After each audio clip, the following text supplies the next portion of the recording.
fananganana Coliseum ao anaty rova tsy manaja ny asina sy ny soatoavana malagasy ny mpitondra.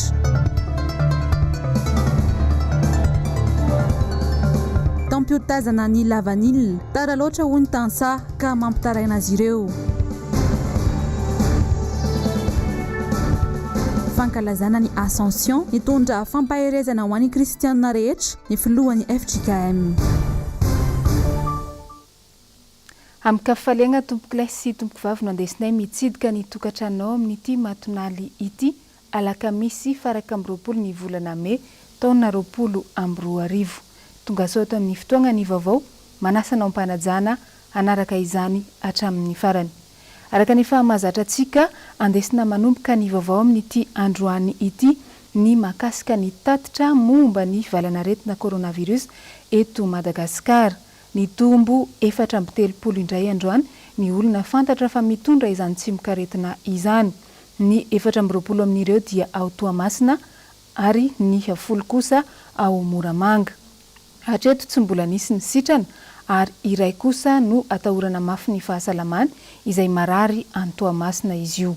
Hatreto izany dia tafakatra 5 sy 700 ny isan'ireo olona izay mitondra ny tsimikaretina coronavirus nanomboka ny volana Martsa hatramin'ny androany. Fa vaovao mahakasika ny kolotsaina no andesintsika manomboka ny vaovao amin'ity androany ity.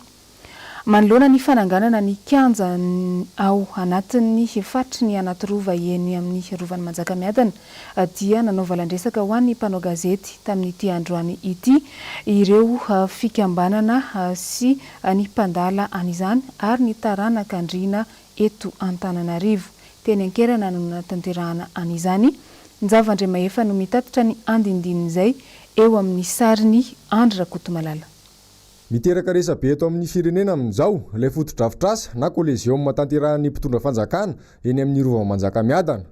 Maro ny mitondra kiana makasika azy ity na ny anaty tambazotra serasera izany na ireo tompon'andraikitra sasany eto amin'ny firenena. Ary eto Madagasikara dia tany masina ka noho izany dia tsy mety ny fanaovana Coliseum satria voalohany indrindra vakoka ny rovana Antananarivo. Nanomboka tamin'ny andron'ny mpanjaka Andrianjaka ka tamin'ny andron'ny Nganavalona fahatelo. Ny atao hoe vakoka dia rakitry ny elo. Ka izay zavatra nisy tao ihany no tokony averina, tsy hanampiana ary tsy hanalana. Ka ny Coliseum io dia tsy tao anatin'ny vakoka malagasy fa azo atao hoe style romanina izy io. Toa manao izay tiany atao ny mpitondra ankehitriny ka tsy mahalala ny zo amakasiny izany vakoka sy ny mampiavaka ny mahamalagasy izany intsony. Manaraka izany koa araka ny soatoavana sy ny fomba malagasy ny kianja dia tokony any amin'ny faritra andrefana. Ny fidasiana, ny fikabariana dia eo ampovoan'ny rovana Antananarivo io moa. Ny fasana fito-miandalana dia amin'ny atsinanana sy ny avaratra atsinanana. Ka noho izany amin'ny fomba malagasy ny kianja dia tokony any amin'ny faritra andrefana no atao fa tsy any amin'ny faritra atsimo atsinanana. Manaraka izany koa dia tsy manaja ny soatoavana satria ilay Coliseum io dia miambo.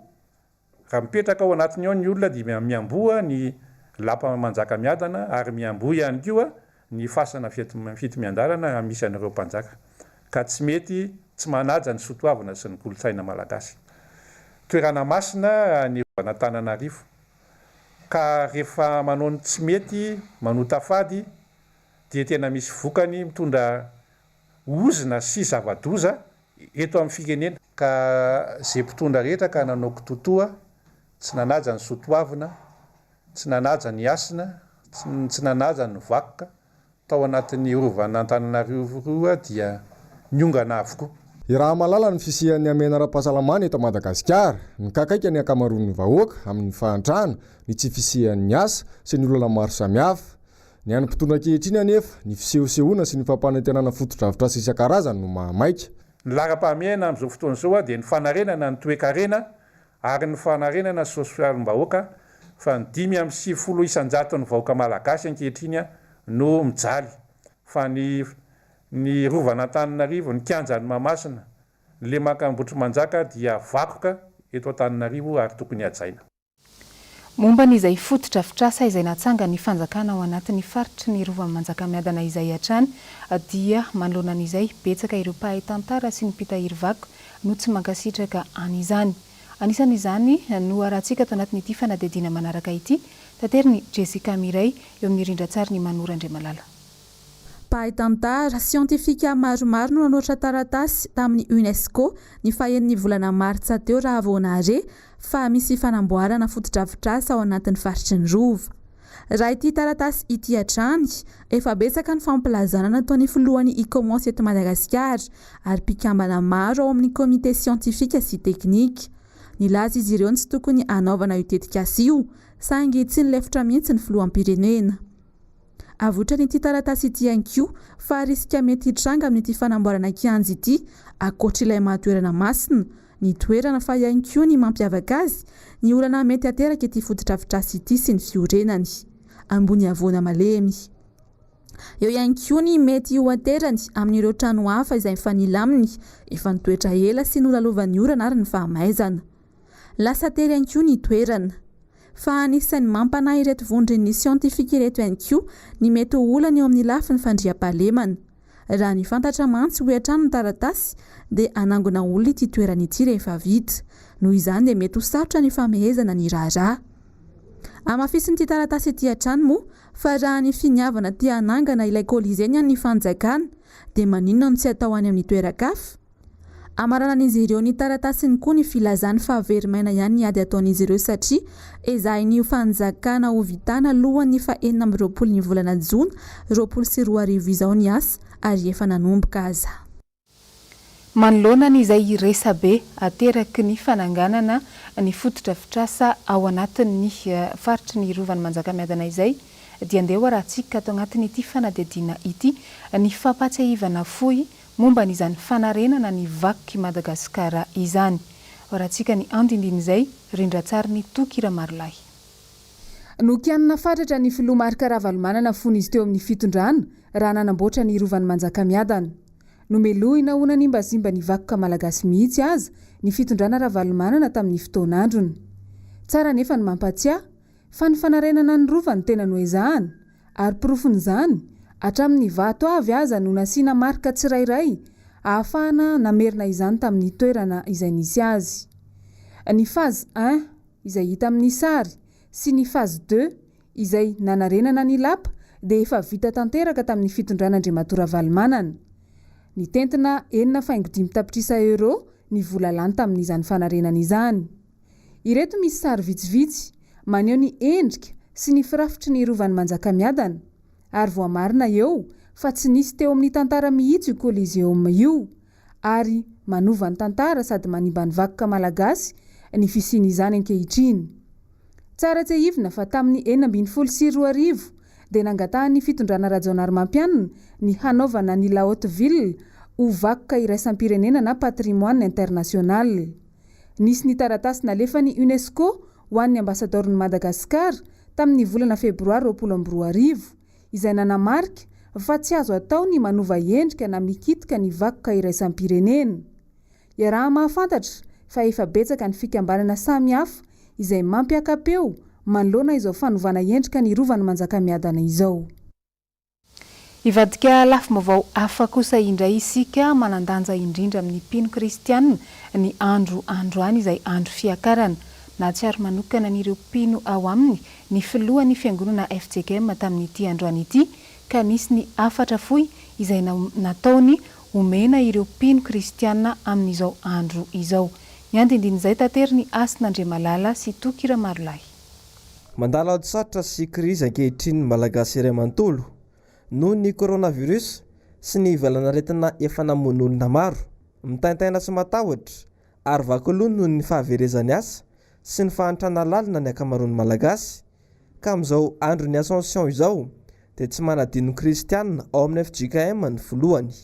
Miarahaba ny vahoaka malagasy vakovolo omen'Andriamanitra ity andro sarobidy ity, andro izay ahatserovan'ny fiangonana kristianina ny niakaran'i Jesosy nakany an-danitra.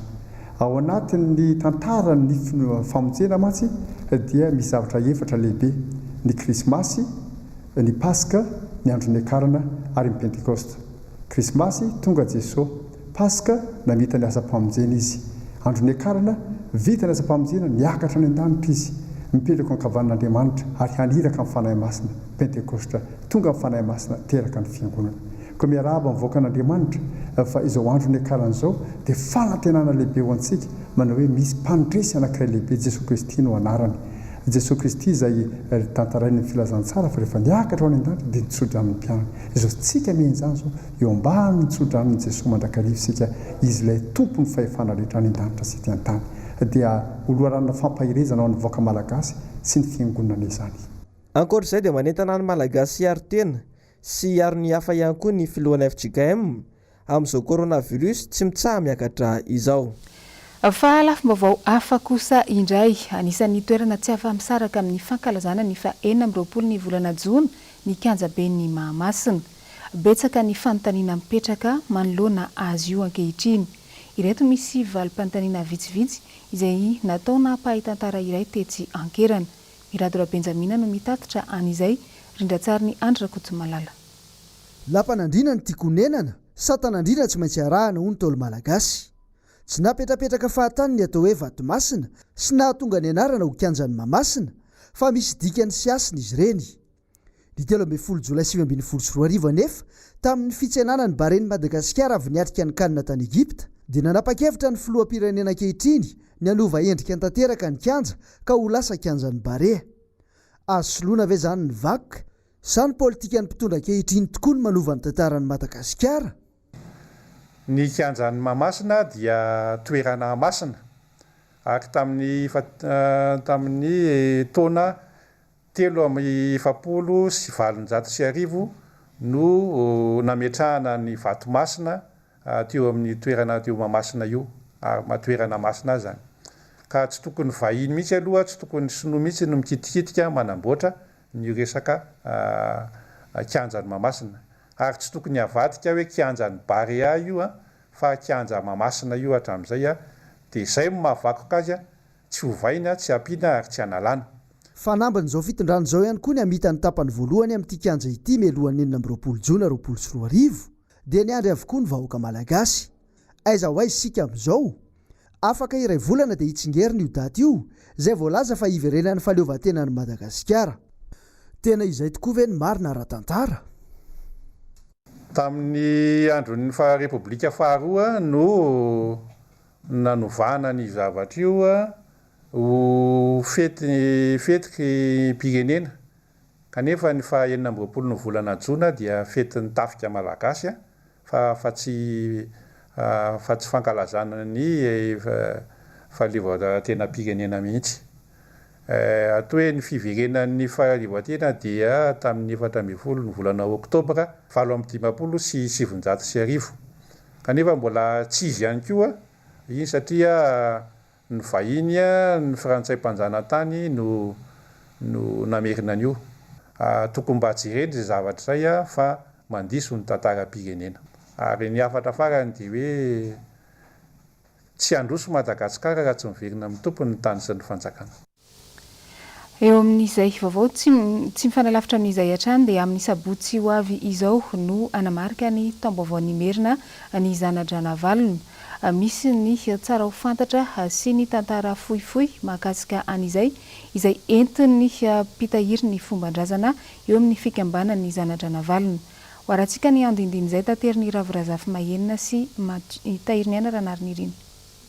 Tsisy ny fankalazana ankalamanjana ny taom-baovao nimerina totosain'ny zana-dranavalona eny Nosy Manjaka amin'ity taona ity no ny amena ara-pahasalamana sy ho fanajana ny fepetra mifanaraka amin'izany.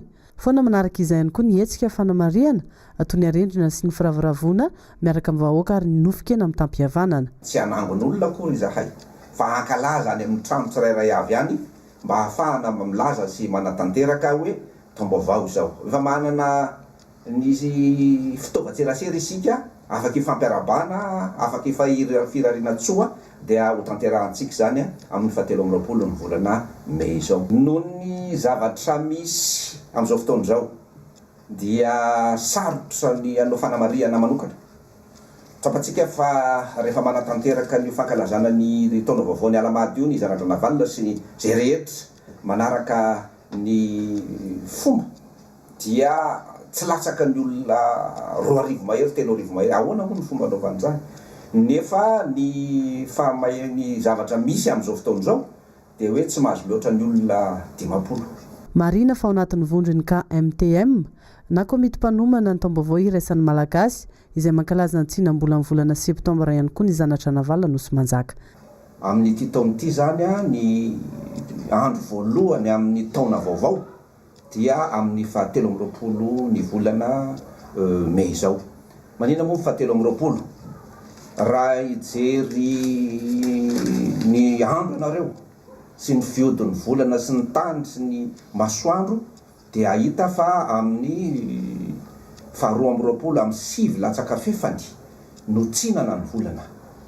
Ary zavatra efa fantatritsika fa raha aorinany amin'ny 12 no tsinana ny volana dia ny ampitson'iny no manomboka ny ataontsika hoe taona vaovao.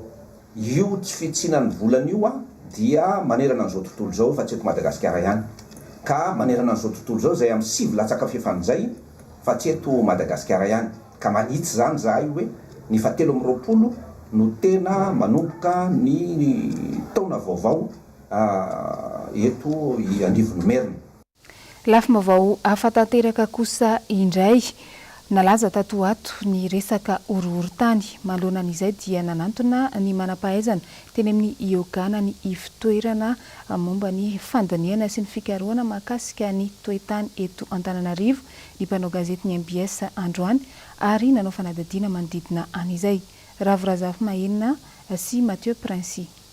4,8 ny magnitude de profondeur à 25 km ny ambanin'ny tany. Ny mahatonga ny horohorontany amin'ny ankapobeny dia ny fay na misy takela-bato zany any ambanin'ny tany any mihetsika. Dia raha ny fay tamin'ny herinandro any atsimo atsinanana dia ny fay nyhetsika eto indray any faritra laotra. Zany hoe efa misy zone sismique amin'ny faritana eto amin'ny Oga zany hoe reto avy ny faritra misy horohorontany manerana Madagasikara. Dia faritra anankiroa samihafa mihitsy ny zone sismique anankiroa samihafa dia raha manontany nareo hoe misy fandraisana ve ho anay sientifika zany rehefa tsy manana proof dia mitovy amin'ny tsy misy fa hatreto aloha zany ny afaka ataonay dia manao statistika zany hoe raha ohatra efa nisy tao tamin'ny herintaona nisy tao tamin'ny 2 taona lasa dia azo heverina zany fa mety mbola izy fa raha ifaritra resantsika io efa misy magnitude 4 5 tany aloha tany zany azo heverina fa mety mbola izy. Tsy voafaritra mialoha ny mety hisiana horohorontany afindray hoy ny manam-pahaizana tsy atahorana ihany koa ny foazana volcan. Ny signature ny afahanay mamantatra mialoha zany hoe mety hisy volcan na tsy dia tsy maintsy zany misy na filazaza tsy maintsy misy fambara mialoha ohatrany rehefa ilay mampangotraka rano nareo tsy maintsy misy bulle kely aloha zay vao s'évaporer tanteraka ilay izy.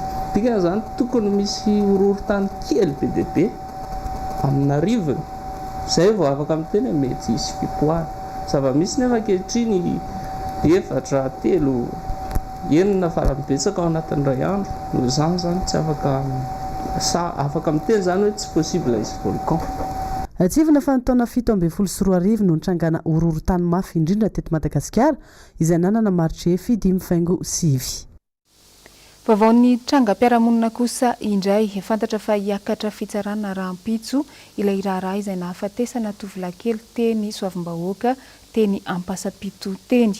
Niresaka tamin'ny fianakavian'ny maty ary ny mpanao gazety ny MBS androany nahafantarana ny andindininy momba ity raharaha ity. Asin'Andria Malala no mitatitra an'izay eo amin'ny sariny Toky Ramarolahy. Ny 9 Mei lasa teo no nitranga ny tantara. Tovolahy 20 taona no maty novonoan'ny valolahy tetsy Soavim-bahoaka Etsanjanahary. Rehefa ndeha hody ny ariviny izy no niendrikendrika no nahafaty tovolahy kely ity raha ny fanazavany ny fianakaviana ary efa niakatra eny amin'ny fitsarana ny raharaha. Ankehitriny dia misy ny fandrahonana sy fampitahorana nataon'ireo fianakaviana izay notoriana fanamono ity tovolahy kely ity.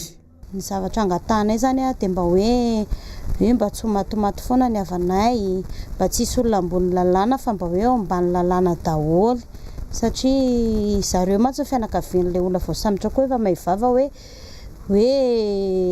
hoe manamboly zareo saotr'izany, dia mba apetraka eo amin'ny fitondram-panjakana mba hijery ny vahoaka majinika, satria raha ohatr'izany foana fiainana tena fijaliana ny aina amin'ny majinika. Dia izay zany mba mangataka amin'ny fanjakana mihitsy mba hijery an'iny tanàna misy anay iny, satria zany tanàna tena malaza ratsy amin'ny fandriampahalemana, le lalana koa sady maizina, tsy mba misy mihitsy na dia hoe jiro manazavana dia potoan'ny jiramaray tsy misy. Fa lafim-baovao hafa kosa indray, nanapa-kevitra ny hiala ny renivohitra tamin'ny androany maraina izoto sy ny fianakaviany ary anohy ny fitetezana an-tongotra any Madagasikara rehefa nijanona nandritra ny 15 andro latsaka kely teto Antananarivo. Hoarantsika ny andindinin'izay sy ny fiomanan'izy ireo tamin'ity androany maraina ity, rindran-tsary ny Mathieu Princy. Tamin'ny fitora sy sasany maraina no nanomboka ny kenikenina nanamboatra ny entany izoto sy ny vady amanjana ny androany alakamisy faraka amin'ny 20 ny volana May 2024. Andray tapabolana amin'ny alatsinainy izao no nijanonana izy dimy mianaka teto an-drenivohitra izay ny vahiny tetsy Andranomena ka efa te handeha mafy izy ireo. Zany mandehananay izao ela fa ela marina zay andray tapabolana. Fa zay zany rehefa mijanona koran'izao 2 andro 3 andro farafahatarana fa noho ny fandraisanay olo teto zany sy nanaovanay testa zahay salama tsara sisy marary fa fomba zany ny fandalovana an-drenivohitra no nanaovanay testa. Fa zay zareo hoe mbola sy mivary fa zahay efa ela loatra nangatadalana misy herbe mivady zahay fa andeha. Ohatra ny mangosikosika ny vatagna raha ohatra mipetraka sisy zava-bita. Ny ampy ny bisikileta ary ny sitovana azo nasiana ireo entana rehetra ihany koa fanampiana avy amin'ny malala-tanana. Tsy adino ny rano, ny vatsy ary ny baiboly. Rehefa saika voafatotra avokoa ny entana rehetra dia nampiditra ny fanamiana izoto sy Ramatoa Francine vadiny. Taorian'ny vavaka fohy dia rosony dia hiazo ny faritra Betsiboka sy ny faritra Boeny aloha izay vao hitodi-doha hamonjy anantsiranana. Na dia mbola vonona ny ampiatrano aza ny tompo-trano mahatsiaro torovan'izy ireo tahaka ny vorokely voahidy anaty fefy ka ny nanampy azy ireo nanomana ny diany no azo natao ary nanantitratotra ireto ankonana ireto amin'izao fitetezana an-tongotra ny Madagasikara izao. Fa tompony rizoto manaka moa zany efa fantatsika hoe andalo teto Antananarivo dia mba nivahiny tato aminay zareo. Niraisinay izy amin'ny alalan'ny sotavana sy ny fihavanana malagasy niraisinay anazy. Ny olona rehetra koa moa tonga nanampy na ny fitaovana, vatsy, vola, betsaka ny zavatra fanampiana azy. Dia tonga fotoana zany andery zareo. Io moa zany tsy sao anatin'ny programanay mpampiatrano mba andeha zay dia mbola vonona ny tazona anazy. Ary ny koa nisy nanampy fa amin'ny mahampitety amin'ny Madagasikara dia tongotra anazy dia tsy afaka nijanona maharitra zareo dia nanapa-kevitra ny andeha. Zay ny mba kely vitanay zay ny be vitantsika dia angatadalana ry zoto miangavy ny andeha. Dia zay moa zany mba te hijerijery zay fandehany any an-dalana fa tsy hoe hanafitra anazy trany amin'ny diany aloha fa mba hijerijery zareo fotsiny. Efa nitavava resaka tamin'ny gendarmerie zay tamin'ny mpitandro filaminana tamin'ny herinandro iny zany dia zareo nanome tolo-tanana tsy hoe kory escorte zoto atrany fa ifanao relais zany mba hitazatazana sy hijerijery anazy eny amin'ny vialiany rehetrarehetra eny mba ho fiarovana ny ainy sy ny fananany. Raha ny testa manokana no resahana dia mbola tapabolana ny ray izy iny vao hoe hivoaka dia tsy mbola manana azo ambara zany zay fa ny azoko ambara fotsiny aloha dia salama zareo reto. Raha ny andehanao dia tongotra dia salama tsara tsisy sotra fahana mahita anazy. Izy koa efa salama foana ihany hatrany amin'ny jenaleny. Raha zaho manokana moa zany dia mahita hoe tsisy atahorana fahasalamana mavitrika tsara. Mampietsi-po ny olona izay nolalovan'ny zoto sy ny vady amanjana ny nahita azy ireo ka tsy vitsy ireo nanolotra izay vao tsirambiny tanany teny an-dalana teny mba ho fanohanana izao diany izy dimy mianaka izao sy hanampiana ny vatsy ny eny an-dalana. Teo talata maty moa dia nirohatra nanaraka azy ireo ny ankamaroan'ny olona izay liana ny ahita maso an'ireto ankohonana manatanteraka ny fanambiny eo amin'ny fiainana dia nitety an'i Madagasikara amin'izay eo am-pelantanany. Ary tsy nitazapotsiny ny olon-tsotra izay nahita sy nahareny tantarany zoto fa nanoana azy. Mbola ao amponin'ny malagasy ny fahaizana mifanohana sy mirahina ary tantaratra izany tamin'ny tantarany zoto mianakavy. Hatreo Ambodratrimo moa no nanarahanay ny dian'ny zoto mianakavy androany maraina. Nizotra soamantsara ny dian'izy ireo. Ao mahitsy kosa no makaina izy ireo anio alina ary raha mpitso maraina indray manohy ny lalana. Olona tsara sitrapo monina ao mahitsy no mampiatrano. Any amin'ny volana septambra izy ireo no maminavina ny ho tonga soamantsara ny Antsiranana izay toerana niangany sy volana lasa izay. Fa vaovao makasika ny toe-karena kosa indray manomboka efa hiakatra ny vokatra lavany atoato any amin'ny faritra Sava izay betsaka an'ity vokatra ity. Raha ny fantatra nefa dia ny volana Jolay ho avy izao vao hisokatra ny fomba ofisialy ny taom-piotazana. Manoloana izay dia mitaraina ireo tantsaha ary matahotra ny ho faty-antoka satria tara loatra izany daty navoaka ny fitondram-panjakana izany. Rahantsika ny andindin'izay rindratsary ny Mathieu Princy. Ireto telo ireto ny daty voatondro isokafan'ny fiotazana lavanilina ho an'ny faritra izay mpamokatra izany eto Madagasikara. Ny 12 Jolay ho an'ny faritra amoron-dranomasina na ilay antsoina hoe zone littorale. Ny 12 Aogositra vao isokatra izany ho an'ny faritra avoana na ny zone montagneuse. Ary ny voalohan'ny volana Aogositra kosa ho an'ny lavanilina maniry amin'ny faritra antenantenan'ireo na ilay antsoina hoe zone intermédiaire. Miteraka olana goavana eo amin'ny tantsaha io daty io izay fantatra fa lavitra loatra satria raha ny zava-nisy tamin'ity taom-pambolena ity ny volana septambra sy oktobra no nanomboka nanamboatra ny felana vanila ny mpamboly ary raha isaina sy volana aorian'izay no tokony ho masaka ny lavanilina manomboka ny volana jiona izany no tokony ho tazana ireo lavanilina ireo farafahatarany. Ny faritry Sava no isan'ny mamokatra lavanila betsaka indrindra ary miantoka ny toe-karen'ny komuna any izy io. Saingy raha iandry an'io daty voalaza io dia ho faty-antoka no an'ny tantsaha satria saika efa ho vaky ampitorany avokoa ny lavanilina raha dila ny volana jiona tokony ho tazana azy. Vokatra izay dia hiena ny vidiny. Etsy andaniny ny lavanilina maitso no mampidi-bola ao amin'ny komuna amin'ny alalan'ny ristourna alaina amin'ny lavanilina maitso irery ihany ary manomboka ny daty voatondro hiotazana ny vokatra no akan'ny komuna izany. Etsy ankilany anefa ahina ny hiotazan'ny tantsaha ny vokatra mialohan'ny daty ofisialy voatondro amin'ity taona ity. Roa no anton'izay. Ny voalohany dia ny fatahorana ny vokatra ho simba mpitorany. Ivadika kitsa ireo lavanilina raha miandry ny 12 Jolay. Ny faharoa kosa dia noho ny antony tsy fandriam-pahalemana satria raha mijanona ela eny an-tsaha ny vokatra efa matoy dia ho fahon'ny mpangalatra indray. Ny lavanilina raha teo no isan'ny miteraka ny tsy fandriam-pahalemana izay miafara hatrany amin'ny fitsaram-bahoaka any amin'ny faritra Sava nandritra ny taona maro. Any vaovao eo amin'ny sehatra iraisam-pirenena no andesintsika mamarana any fotoanan'ity androany ity. Zava-misy vokatry ny rivo-doza izay misy eo tany Bangladesh sy Inde no hotateriny Jessica Miray amintsika ao anatiny izany. Rahantsika ny andindin'izay rindratsary ny Manora Andriamalala. Tanàna Amanjatony ao amin'ny morontsirak'i Inde sy Bangladesh no diborandro. Voly aman-hektarany maro no simba ary fotodrafitrasa maro no tsy azo ampiasaina intsony taorian'ny fandalovan'ilay rivo-doza omponina. Mavesatra ny tatitra navelan'ity rivo-doza ity. Anisan'ny enjana indrindra tao amin'ny golfan'i Bengal hatramin'ny taonjato faha 120 ity. Ny farany herinandro teo no efa hita tany amin'ny morontsirak'i Inde ity rivo-doza ity saingy tsy nikasika ny tany kosa raha tsy ho maly ariva tao atsimon'ny Inde tao Calcutta.